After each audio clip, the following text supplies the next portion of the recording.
For antiwar.com, I'm Scott Horton. This is Anti-War Radio.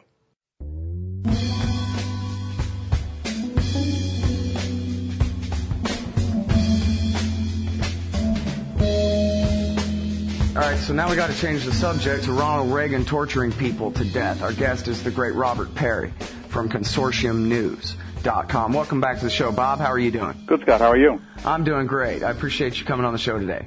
Well, thanks for having me. Okay, so it is consortiumnews.com is the website, and the top article there today and a couple days ago from September 8th is called Ronald Reagan's Torture. Now, I think it's kind of interesting that great civil libertarians like Glenn Greenwald like to quote Ronald Reagan's impassioned speech when signing the Convention Against Torture and saying that there will be no exceptions for necessity, there will be no exceptions for anything, because we're America and we don't torture, and we feel perfectly comfortable signing a torture convention like this because we know it'll only be for us to use against others, because it could never apply to us because we're great and we don't torture people because we're the shining city on the hill and all that. And it's fun to use that against pro-torture right-wingers when you say, hey, look, you can beat them over the head with Ronald Reagan saying that they're wrong.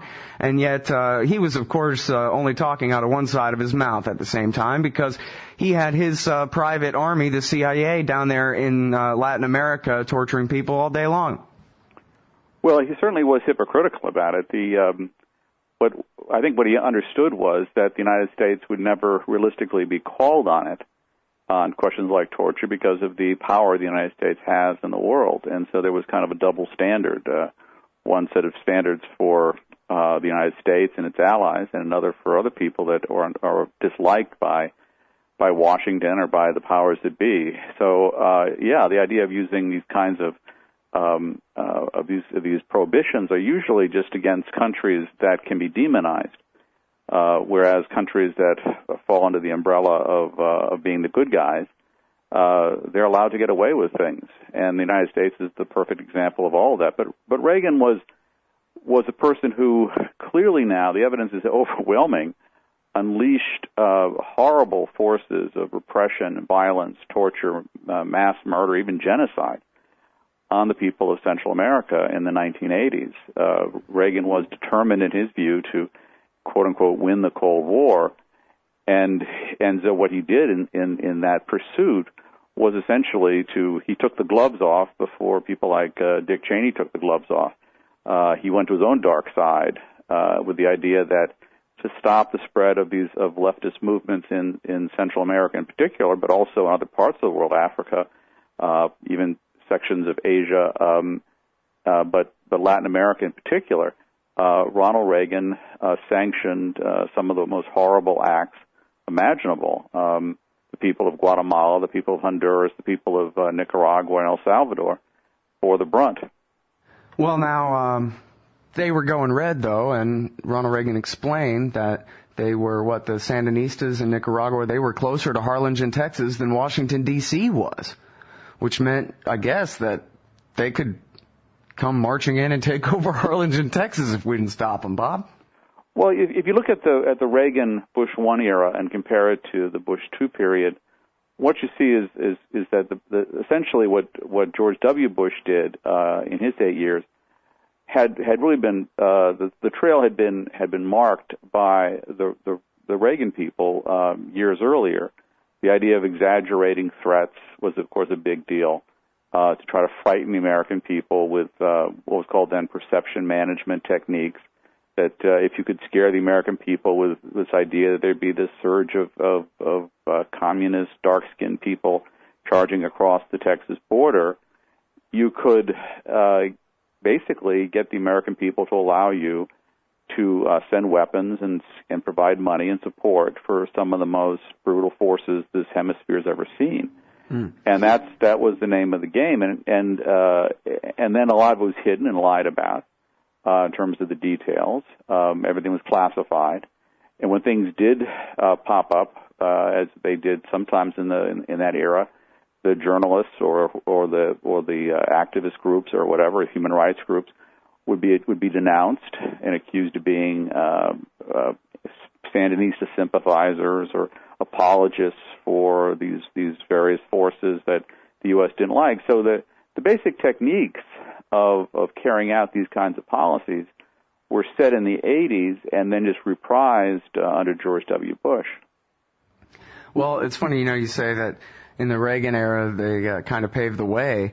It's the very same guys, right? I mean, we're talking about Dick Cheney and all them. And, your friend Ray McGovern, who writes for you there at consortiumnews.com, he's explained on this show that the whole theory that George Bush Sr. and I guess Ronald Reagan also operated under was keep the crazies in the basement, meaning don't let the neoconservatives have influence over Middle Eastern policy. We'll leave that to the old WASPs or what have you. But the compromise was unleash the neocons on South America instead. And that's who we're talking about here, some of these very same, Project for a New American Century, American Enterprise Institute types here, right? Well, that's correct. Reagan credentialed many of the neocons, the people like Elliott Abrams, and he credentialed them, but did not really give them the Middle East. The Middle East was for Jim Baker, Philip Habib, what people might be considered the adults. These are people who were not as ideologically focused on the Middle East.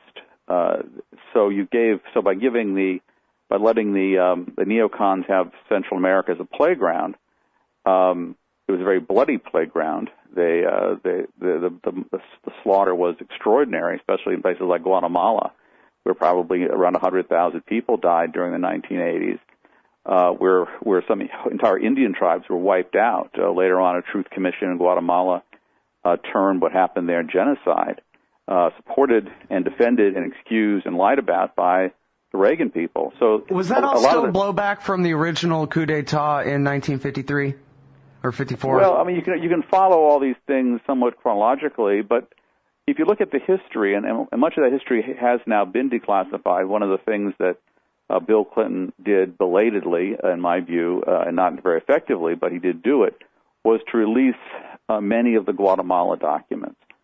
And so we can now go back, and in the piece that's at consortiumnews.com, I reprise that.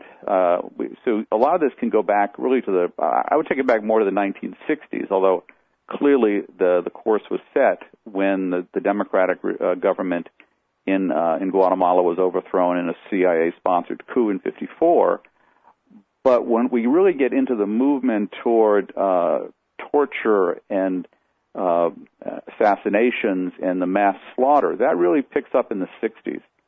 And there's evidence about there was a U.S. official named Longon who provided this sort of who got the ball rolling in helping to train and coordinate some of these assassination squads. One was called the Archivos, which was a unit that was inside the presidency in Guatemala and was sort of the key for the targeted assassination of political rivals and dissidents. So it really gets moving in a very nasty way in the 60s. It goes through periods of lulls, and of course in the 70s, in the late 70s, you had Jimmy Carter with his emphasis on human rights, and that put a damper on some of the worst brutality, and the Guatemalans were put under an embargo. They were denied weapons and other military equipment.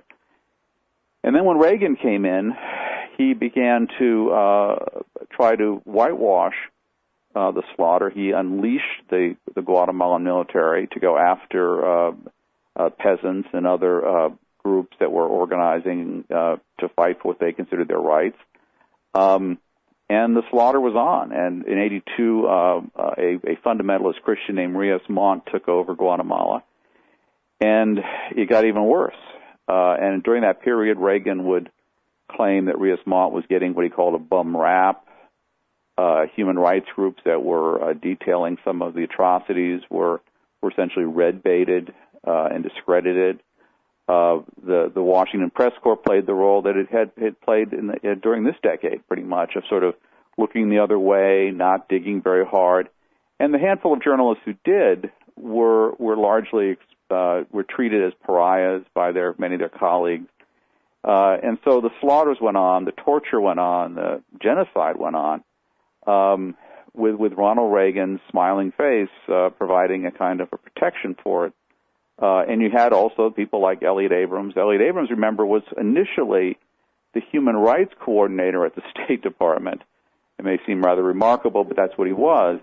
And that was during the period when there was also mass slaughter going on in El Salvador. And Abrams' position was that the real human rights violators were the Sandinistas in Nicaragua, because he argued they might try to limit what La Prensa, the newspaper that the CIA was secretly funding, was publishing, that was a far worse human rights violation than the mass murders going on in El Salvador and Guatemala. That was sort of the position. It was sort of, if you were on the U.S. side, even something like censorship was a horrible human rights violation, but if you were opposed to the United States in some way, or you were trying to fight to forces that the United States was allied with, anything went. They could do anything to you, and it was all justified. And that was the view. That and there was even a phrase that the neocons came up with called moral equivalence, that they would object if someone like myself or some journalist would say, well, hold it, we got to have single standards here. If the United States is going to denounce torture and extrajudicial killings when it's done by the Soviets or done by people the United States doesn't like, we have to apply those same standards to U.S. allies. And that position was denounced by the neocons, who came up with this framework called political equivalence. And if you argued for equal standards, that is, to denounce all forms of human rights violations, you were condemned essentially as an apologist for the bad guys, because common standards were not the right answer. The right answer was, we get to do whatever we want, yeah. And we get to complain about anything they do. Well, I kind of admire all the double-speak and double-think of the imperial age. These are the exact same people who'll go on a rant about how people like you are moral relativists, and you think that if the Mayans or, some Indian tribe that you wish hadn't been massacred off the face of the earth by Ronald Reagan ought to live the way they want, even if it's a way that we don't approve of. And so you're a moral relativist at the same time that they demand moral relativism so as to justify killing, torturing to death anyone they feel like. Right. It was kind of a double think approach. And I was with the Associated Press at the time, and we had kind of a just the facts, ma'am kind of approach to journalism.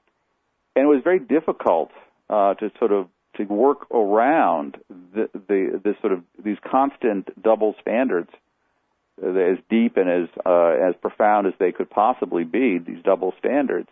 But many journalists figured out how to do it. To succeed in Washington journalism during that period, you had to be very flexible.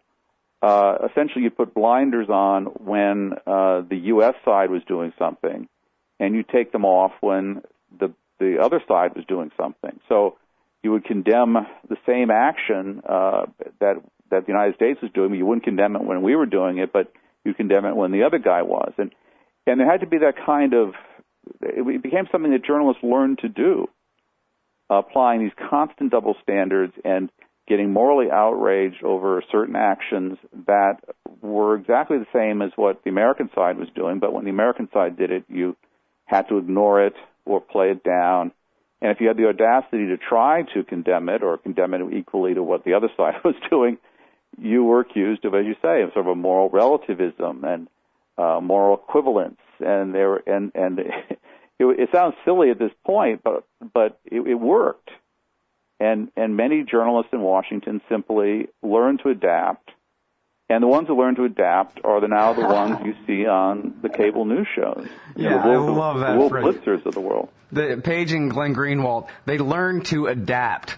I like that. That's good. Yeah, I remember seeing a thing about Sam Donaldson and them had a thing they called truth squatting, where they would have 4 or 5 guys gang up on Ronald Reagan during the press conference and ask him the same question over and over again and force him to admit to the true part of the premise of their question or whatever it was.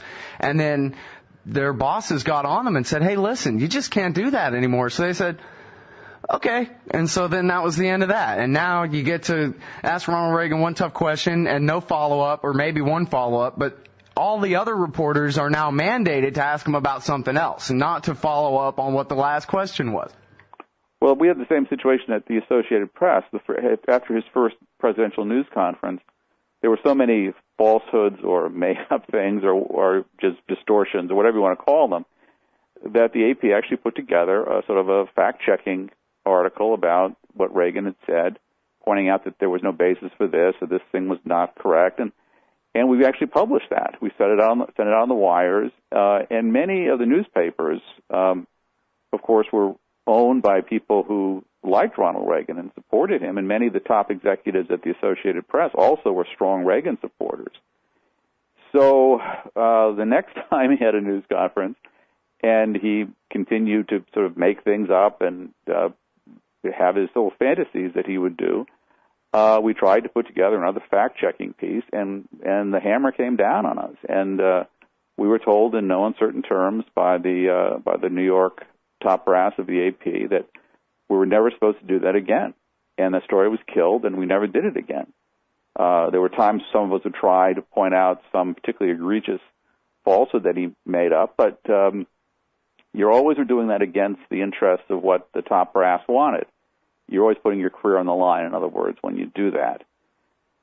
So most journalists, like most people, want to keep their jobs and keep their health insurance and want to pay their mortgages. So people tend to do what they're told. And if it's made clear that one thing is not going to be accepted, you stop doing it.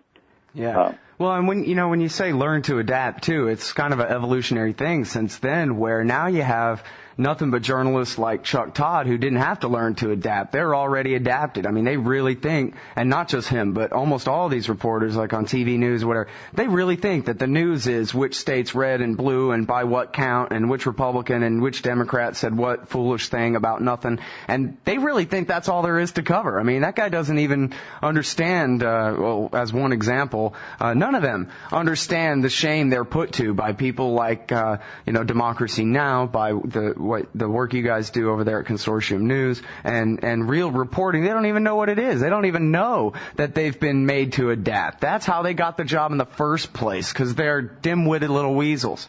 Well, it's now a couple of generations into this. There was a point, and not to sort of glorify the journalists of the 60s and 70s, because there were a lot of weaknesses, no question, and a lot of people went along with the Vietnam War for many years when they should have known better.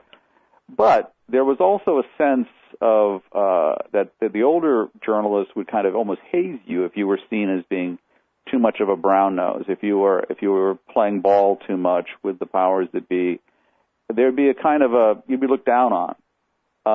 But the generational change occurred in that period of Ronald Reagan when there was a weeding out, retiring in some cases of some of the older journalists, but a weeding out of those who wouldn't play ball. And so what you were left with was essentially an entire Washington press corps that played ball.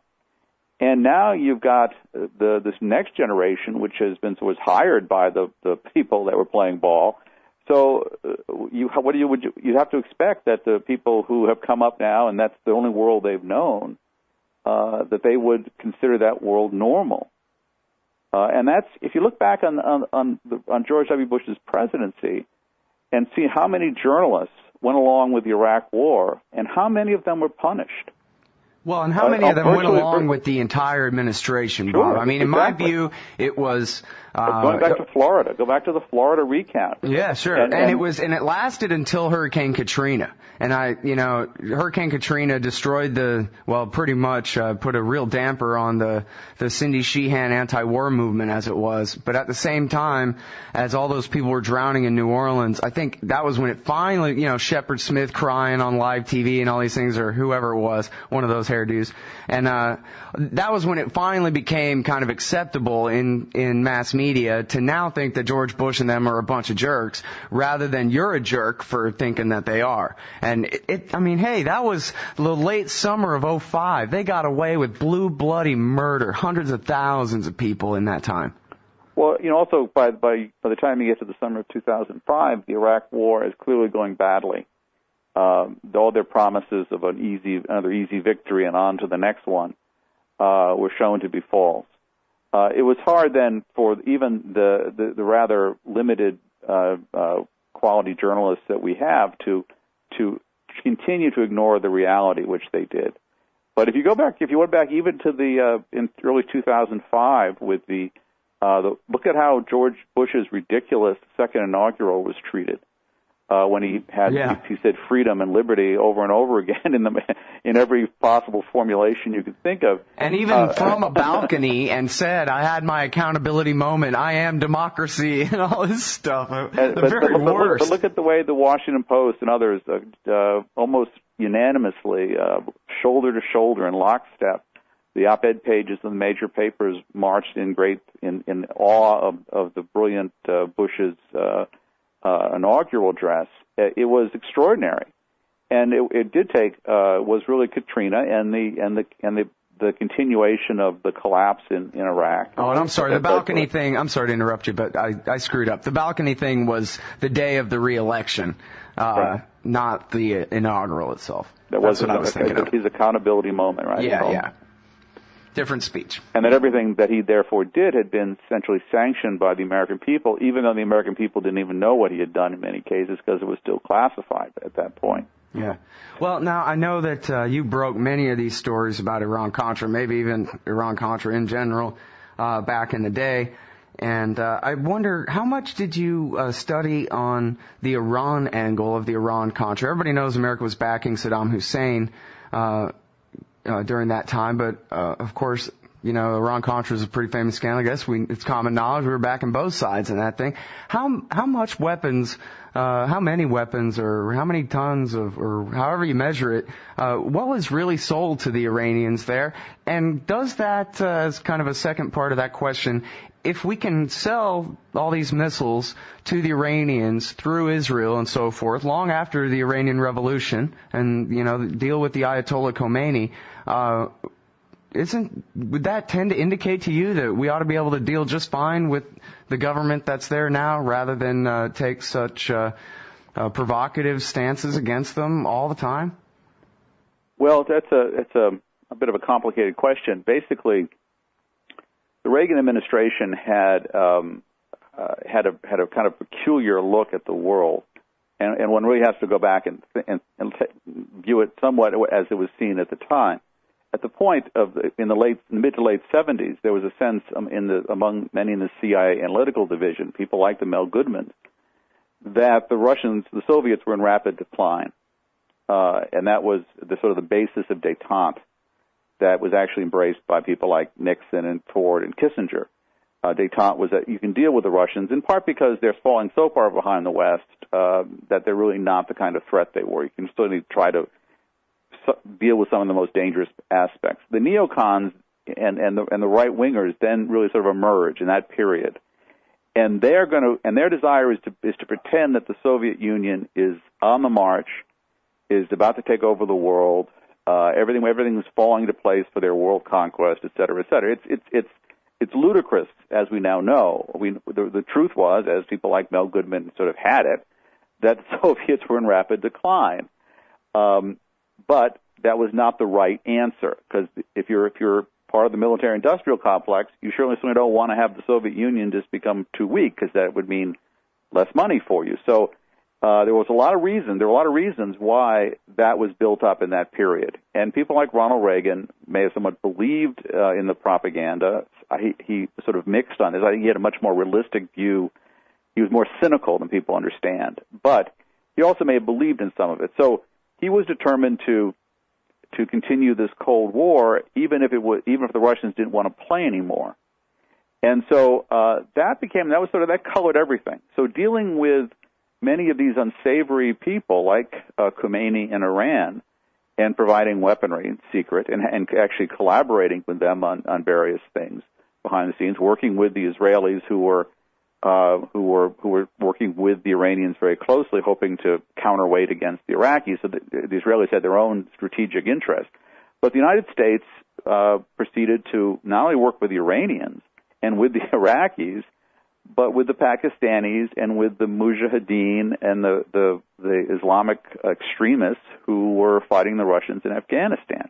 Essentially, the United States set in motion, or at least energized, the Islamic extremism when I was covering the CIA back in the 80s, one of Bill Casey's plans was not only to print a lot of Bibles and send the Bibles to Eastern Europe and try to stir up trouble for the Russians in their backyard there, but the CIA was also printing Korans and sending them into Afghanistan and into what were then the southern Soviet republics, which had strong Islamic and Muslim populations. They're now the stand countries. So the idea was to stir up religious extremism as a way to counter the Soviets. So a lot of what was generated to sort of fight the Soviets, well, even when the Soviets were really on the verge of collapse already, and certainly not the kind of threat they may have been years earlier, was to generate the problems we have today. And if you look at a situation like Afghanistan, even after the Russians left in '89, the decision by the then Bush 1 administration and the CIA was to continue this covert operation, which wasn't very covert at that point, to topple the government and put in place these warlords who were Islamic fundamentalists, who were going to put women back into the 6th century A.D. It had been the left, the communists, and people who had taken over Afghanistan in the late 70s, for all their faults, and they had many. They were trying to bring equality for women, and that was a big sticking point because it went against some of the extreme Islamic views. So what the Reagan people did was they set in motion, in a whole variety of ways, accelerated what became the crisis we face today. Tomorrow's the 9/11 anniversary. Much of that really goes back to this short-sighted or self-interested view of the Reagan administration. Well, how's the Iran-Iraq war and the funding and arming both sides of that play into the Cold War there? Well, because basically at that point the United States was there was a sense that if they could play both sides there, the United States could maintain better control in that region because, as Casey used to say, let them kill each other off. So the million or so Iraqis and Iranians. Casey, that's William Casey, the head of the CIA at the time. Right, yeah. His idea was to let the two sides slaughter each other, and that was sort of a cynical, kind of funny, elbow in the ribs kind of approach that was kind of the swaggering approach of Casey's CIA in the 80s. Now, what it set in motion, though, and it also, by the way, also raised money for people. Arms dealers did very well, thanks, and there were other factors in terms of helping the Israelis sort of deal with their geopolitical interests by weakening possible adversaries by having them kill each other off too. So there were other aspects of that strategy, but what it did in effect was destabilize that region. It created essentially the circumstances for Saddam Hussein's invasion of Kuwait. If you look at what happened in 1990, it was that Saddam was actually defending the Kuwaitis and the Saudis against the push from the Shiite Iranian radicalism, because they were essentially Sunni countries. And so the idea was to protect the Persian Gulf oil states from this radical advance of Islam from Tehran. Saddam felt that the Kuwaitis should have helped him more. They'd given him loans, and they were trying to make him pay back the loans. Plus, they were slant drilling his oil fields. So he goes after them, and that sets off another part of this problem, which is the United States then intervenes to liberate Kuwait and put the Kuwaiti royal family back in charge. But that in turn also leads to massive bloodshed in Iraq. It also puts them under the kinds of economic constraints that produces a great deal of even more repression in Iraq and turns them into more of a third world country and creates this instability throughout that region that sets the stage for other problems later. A lot of what Reagan September 11th there. I mean, it's pretty clear that Osama bin Laden was mad because he wanted to expel Saddam Hussein from Kuwait, and the Saudis said, no, we hired George Bush to do it instead. Exactly. And then George Bush and Bill Clinton kept the American forces in Saudi Arabia that whole time. And it's funny because people will list, these two separate things as though they're separate things, but it's one thing. It was bases in Saudi Arabia to bomb Iraq on the average of every other day, or every third day, I guess, if you take Jeremy Scahill's conservative estimate over the New York Times every other day estimate.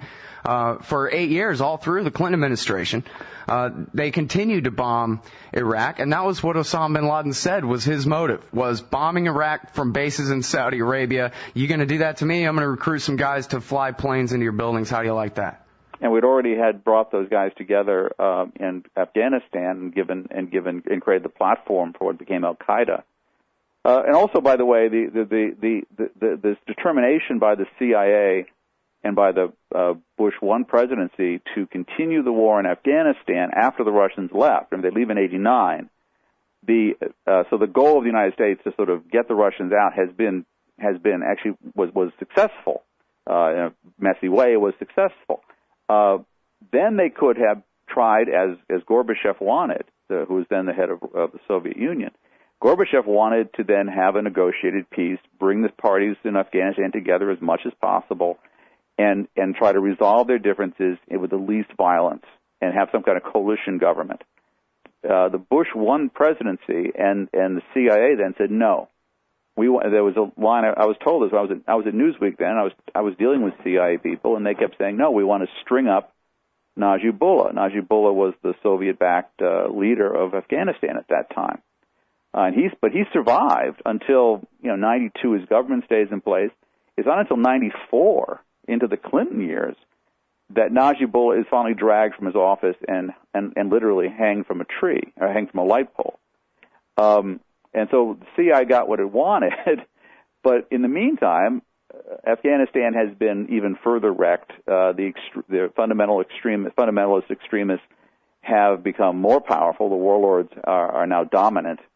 Any idea of any progressive approach toward treating women more sanely and reasonably has been wiped out, and the stage is set for the Pakistani ISI to put in place their next group of puppets called the Taliban.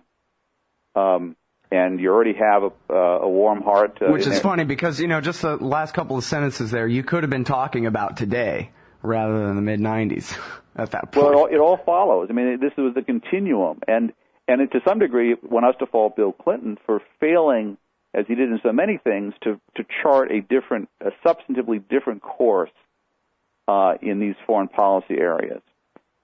He didn't want to be called weak. He didn't want to be attacked by the neocons. He didn't want all that stuff, which would have happened to him, obviously. So he sort of kept a lot of these policies more or less in place, and they did not serve the United States very well.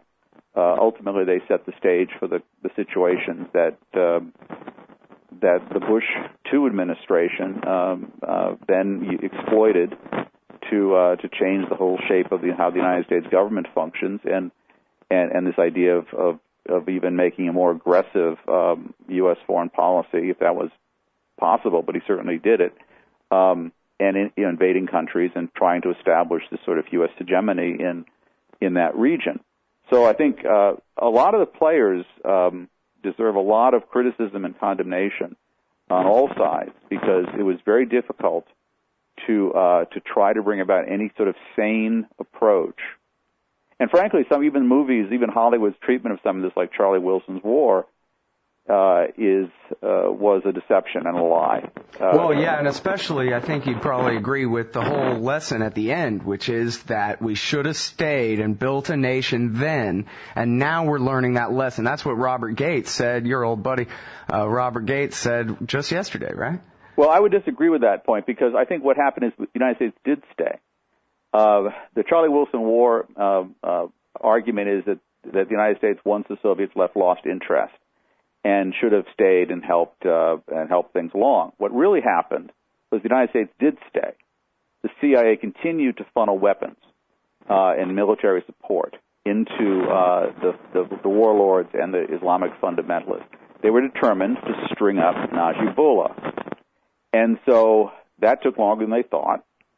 And by the time it did occur, the situation in Afghanistan was far worse and far more far bloodier, far more divided than it could be repaired. And it was the Taliban who then intervened with this sort of moral righteousness in their pure Islamic fundamentalism that tries to bring stability and order to Afghanistan because of the mess that was left behind. Now, if the United States had actually done what they pretend the U.S. did in Charlie Wilson's war, which is to sort of just hands off, let the Afghans take care of the thing, the situation probably would have been much better.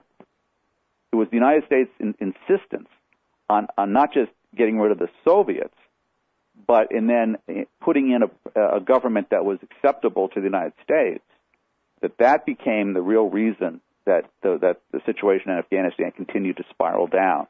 So I think the Charlie Wilson war account is essentially a lie. Yeah, you could say, well, there should have been more money spent for schools and so forth.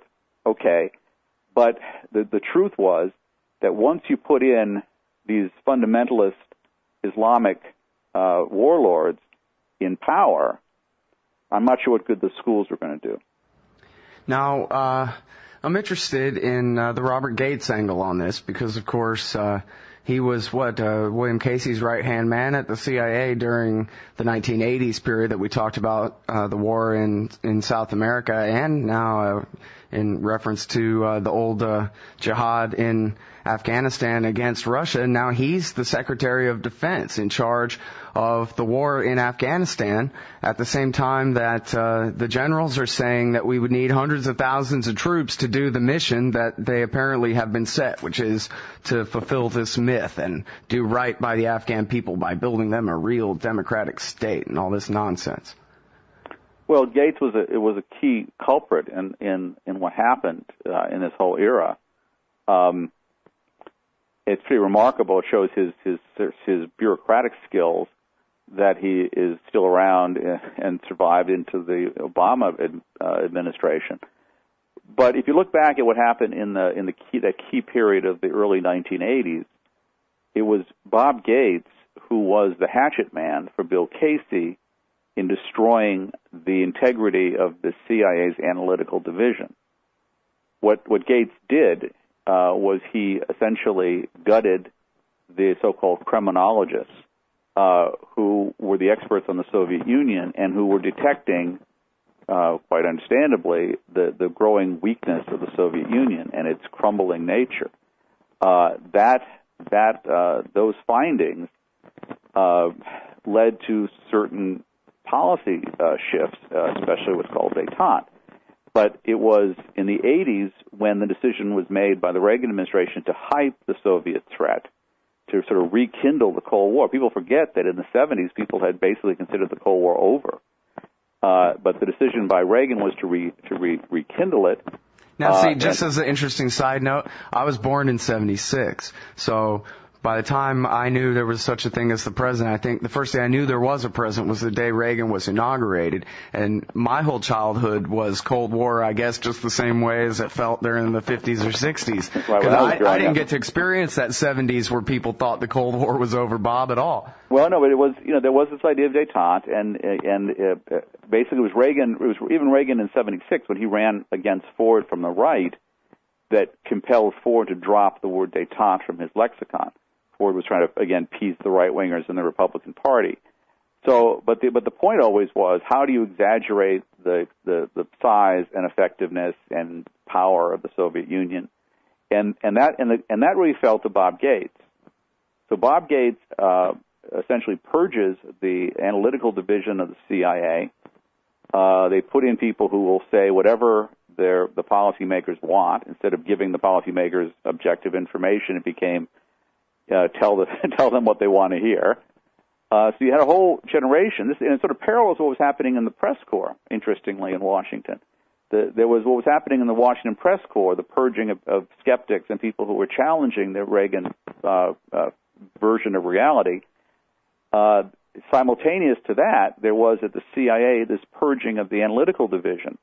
You could argue that the neocons were sort of seizing control of the flow of information. If they could control the information and falsify it at their will, then they could control the policies and the American public more broadly. So that was sort of the game that was being played out in the 80s.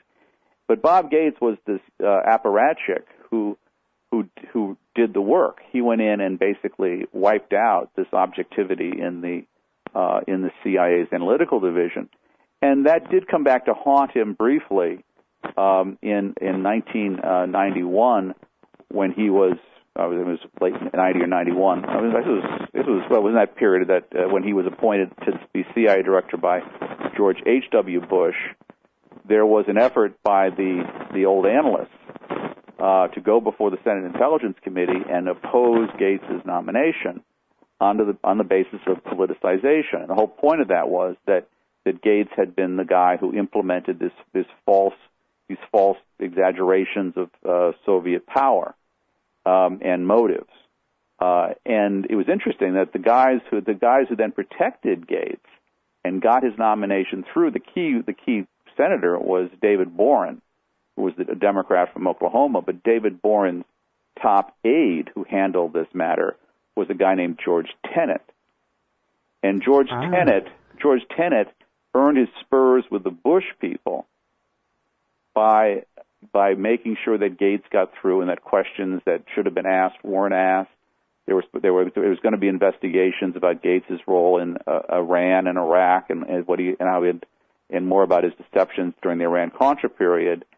But it was Tenet who prevented that investigation from going forward, and so they just shoved Gates's nomination through and made him director of Central Intelligence, and that basically cleared Gates.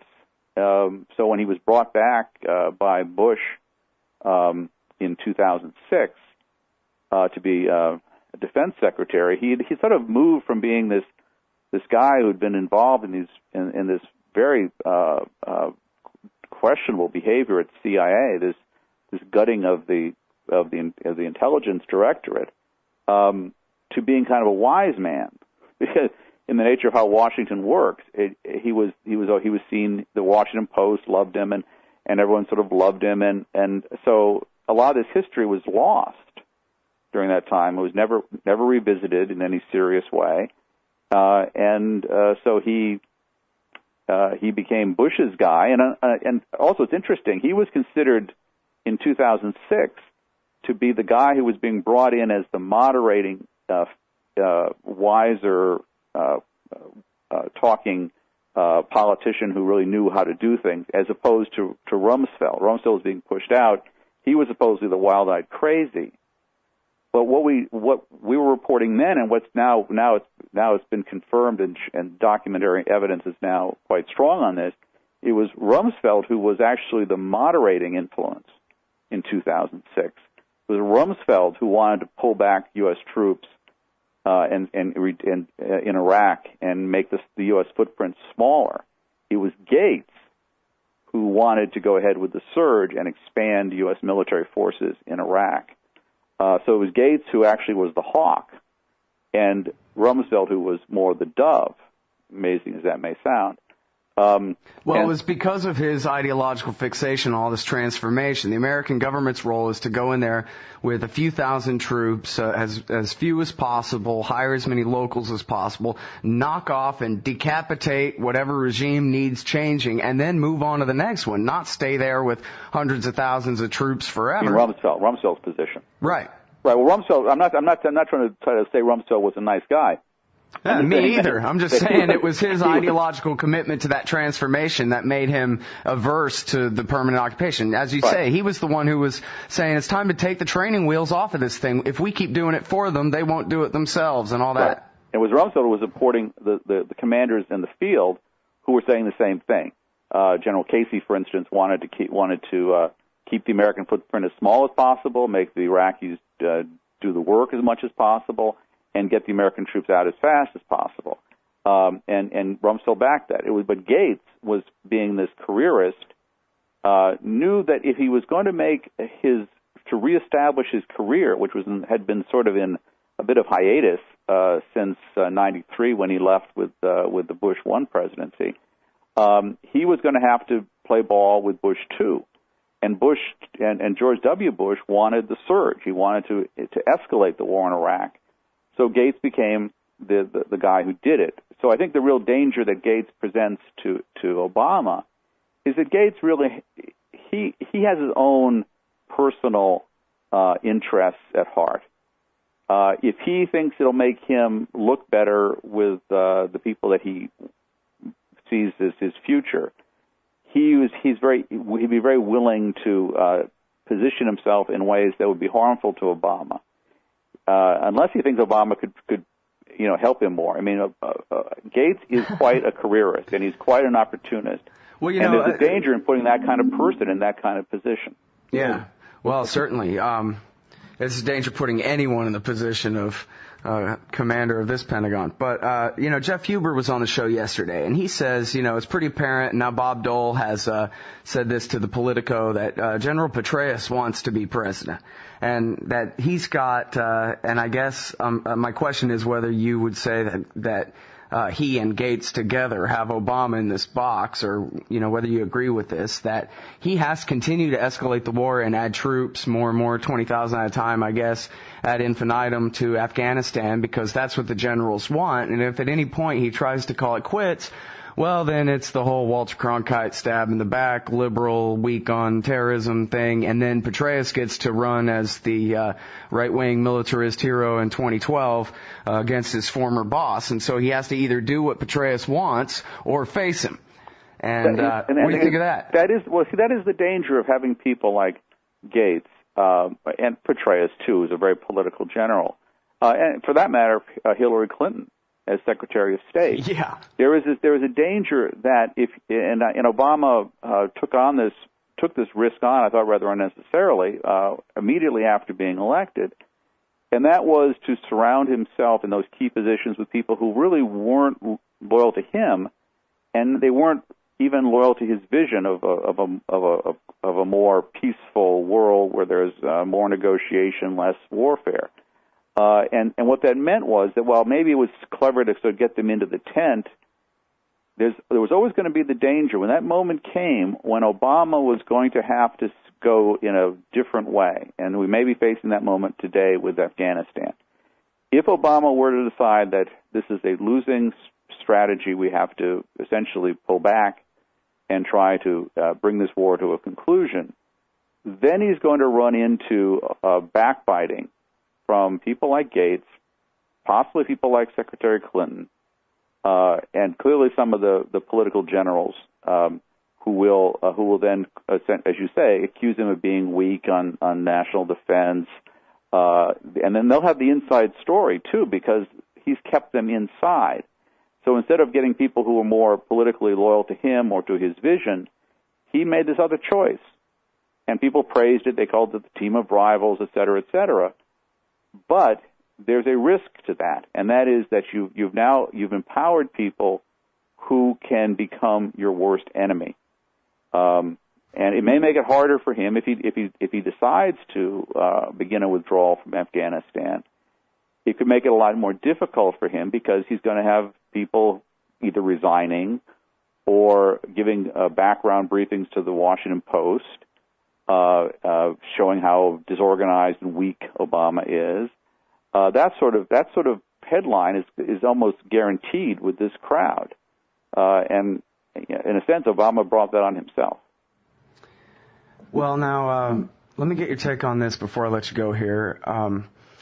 It's Robert Parry from Consortium News. I'm looking at the Jerusalem Post, and they say that hundreds of Israel lobby types are descending, I guess led by AIPAC, are descending on Capitol Hill to push for sanctions, a brand new round of sanctions against Iran, and based on the bogus threat of their nuclear weapons capability, etc., and their so-called nuclear weapons capability. I wonder how much of a role does the Israel lobby that seem to have so much influence in the Bush administration and seem to have, even to this day at least, so much influence in Congress, or at least they want it. What role do you think that they're going to actually play here? Would they be able to pick a fight with Iran in the middle of a brand new expanded war into AfPak, doubling down there? I mean, it seems pretty serious when they're talking about a blockade of all refined petroleum products and all these things. It's not games. Well, no. I mean, and the Israelis have now are now led by some real extremists themselves. I was talking to an Israeli intelligence officer just the other day, and he's a former intelligence officer, and he was remarking about how Israel seems to be almost making itself a parallel to some of the Islamic states by now having it be a Jewish state and elevating the religious component in a dangerous way. And I think what you're seeing is if when you have ideologues of whatever sort running a country, dangerous things can happen because it's no longer simply a rational equation anymore of sort of evaluating risk against reward and so forth. It becomes something where extremists act bizarrely, and we've seen that often on the Islamic side, where there's been some very self-defeating and dangerous behavior.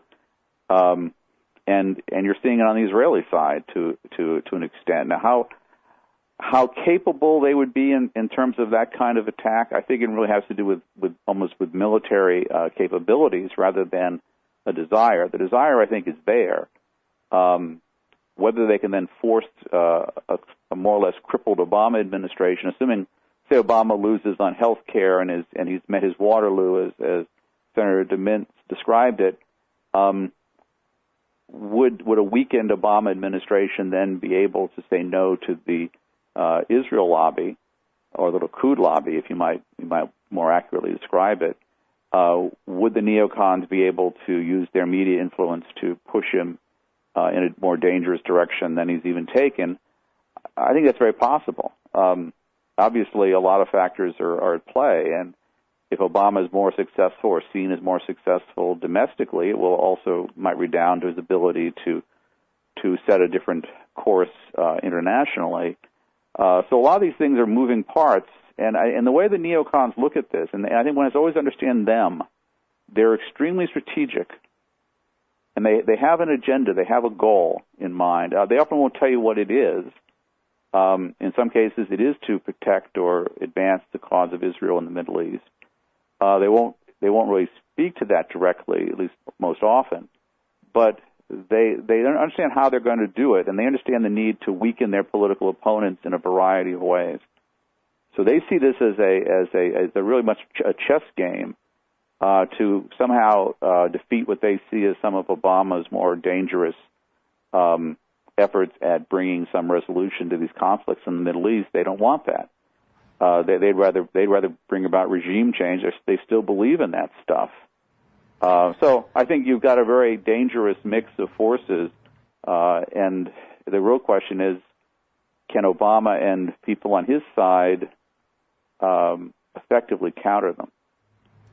Well, and I guess we can wrap this up with back to the media again. I'm sure that you had the same experience as me in 2002 and 2003, watching the run-up to the Iraq War in such slow motion, where they announced so long in advance, the policy is regime change, we're going to make up whatever we have to between now and then before the invasion starts. And then they did that in such slow motion. It was absolutely incredible to behold.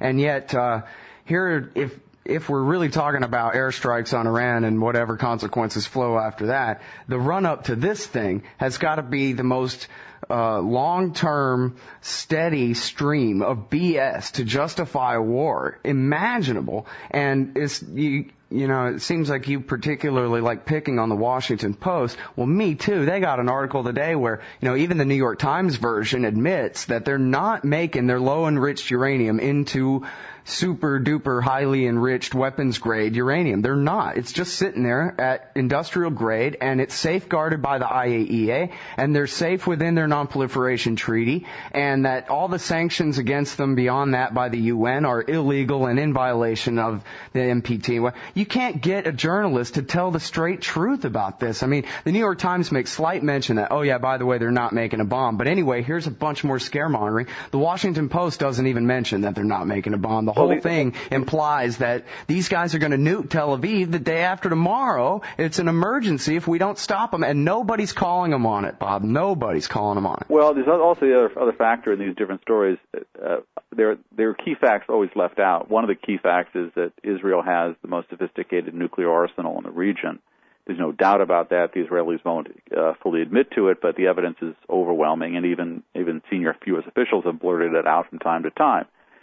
Pakistan, because again, this goes back to the Reagan era when Pakistanis, as part of their help in coordinating with the Afghan rebels, the Reagan administration turned a blind eye to their developing a nuclear bomb. India has a nuclear bomb. That's such an important point. Say that one more time for the people. During the 1980s, you say, while America was using the Pakistanis to help finance the Mujahideen war in Afghanistan against the Russians, they were turning a blind eye to the Pakistanis' development of nuclear weapons. Is that it? Right, and again, a key figure in that was Bob Gates, because the CIA's analytical division was on top of it, and they were trying to blow the whistle on the Pakistani nuclear program. I'm sorry I interrupted you, because you were going somewhere else there. No, but basically, but it's a very important point, because as part of this exaggeration of the Soviet threat, the need to go into Afghanistan, supposedly, because the Soviets had some dream about some warm water ports, and all this nonsense that was being pushed by Reagan in the 1980s, the Soviets actually were in an advanced stage of collapse. Their thing in Afghanistan was essentially defensive. They were trying to protect some of their proxies. It was not some bold move to the warm water ports of the Indian Ocean, so because of that false, exaggerated threat, the Reagan administration wanted to use the Pakistani intelligence services to funnel money to these Islamic fundamentalists in Afghanistan. Part of the price of that was to look the other way as the Pakistanis developed a nuclear bomb, and it was an Islamic bomb. President Zia, who was the dictator of Pakistan, made Pakistan an Islamic state. So when they developed their bomb in the 1980s and finishing it up in, I guess, the latter part of the 1980s, they were able to have a bomb which they considered important because it belonged to Islam. It is now one of the great threats to the world's stability, because the Pakistani government is at best considered a weak state, if not a failed state. The chances of those bombs falling into the wrong hands are far greater in many ways than any other threat we might face. But that was allowed so people like Osama bin Laden could organize their operations in Afghanistan. So, in other words, part of the deals that the Reagan administration struck were so dangerous because they created this huge threat of the Soviet Union, even when the Soviets were no longer that much of a threat. All these other threats were then energized and expanded. And now we're dealing with those threats. But we don't know this history. This history is sort of hidden from us, or you find it segmented. You can find it in certain books, but it's hard to locate. So the American people don't understand how they got to this dangerous point. They're always being given a new narrative that's sort of a short-term narrative that doesn't bring in this history. So I think you really are facing this kind of problem. But as far as Iran's concerned, Iran, one always should write a story about this problem, pointing out that the Israelis have nuclear weapons, have a lot of them, and other neighbors of Iran also have nuclear weapons, and in part because the United States sanctioned those developments of nuclear weapons. And even with India, the U.S. has, in the Bush administration, essentially helped the Indians along on their nuclear program without trying to use the various means to pressure them to disarm. So it's sort of a selective choice of who to get outraged about, and it happens to be the Iranians right now, just as it used to be the Iraqis. Well, this whole time, you're the master of connecting all these dots for us. All the policies, the events, and the people that made it all happen, and all these things. And it makes perfect sense to me that the average American foreign policy expert, we call them, the imperialists up there who decide these policies, that ultimately they don't really care that each stupid thing that they do leads to consequences, because they like the fact that it justifies their next intervention, and they don't mind the next stupid, evil consequences from that either, because that'll justify their next intervention. And they figure ultimately, at the end of the day or end of the century or whatever, we are still safe over here in North America, and none of these countries can really do anything about what we do to them and that kind of thing. But it does seem very strange to me that the Israelis would adopt that same mindset, that they can act just like America in the Middle East when, presumably they have to live there with their neighbors for centuries from here on out, supposedly, right? Well, I consider myself a friend of Israel, and I've spent a good deal of time there as a journalist, and but I also consider myself a friend of the Palestinians and any people. But I think the point is that the way for the Israelis to have probably the most secure future is to take some risks for peace. They could become an important engine for the region. They have great schools. They have a very talented population.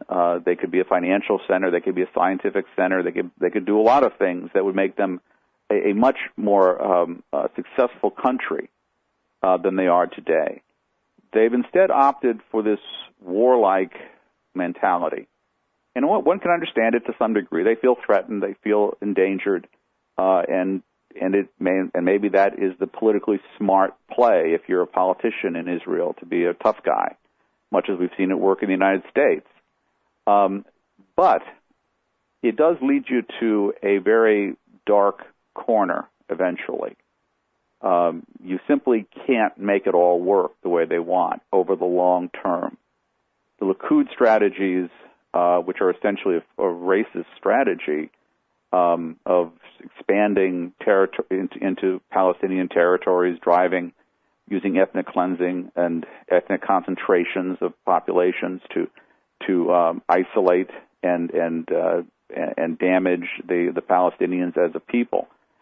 All that may make short-term sense, but in the long term, it's a cancer. And so I think you're right. The Israelis are putting themselves in a position where they have helped. Now, they have not been alone in this. There have been stupid things done by some of the Muslims in the region, the Arabs, but the Israelis certainly have contributed a great deal to this animosity, hatred, bitterness. And it becomes harder and harder as you go down that road to figure out a way back. And at some point, you hate to sort of even think this, but at some point, somehow, there's going to be some weapon of mass destruction brought into Israel. I don't care how good they are in terms of their security. At some point over the next decades, it's going to probably happen. And I think most of them understand that. Most of the leaders you talk to worry about this. But instead of going a more peaceful route, making compromises that might integrate Israel into the region in a much more sustainable way, the different approach has been taken. The short-term, politically smart, clever, tough guy approach, and you sort of fear for the future of that, not only Israel but the whole region. All right, everybody, that is Robert Parry. The website is consortiumnews.com. His book is Neck Deep, The Disastrous Presidency of George W. Bush. I really appreciate you going through all this history for us and analysis of all these, our current position in all these countries as well, Bob. Appreciate it. Thanks, Scott.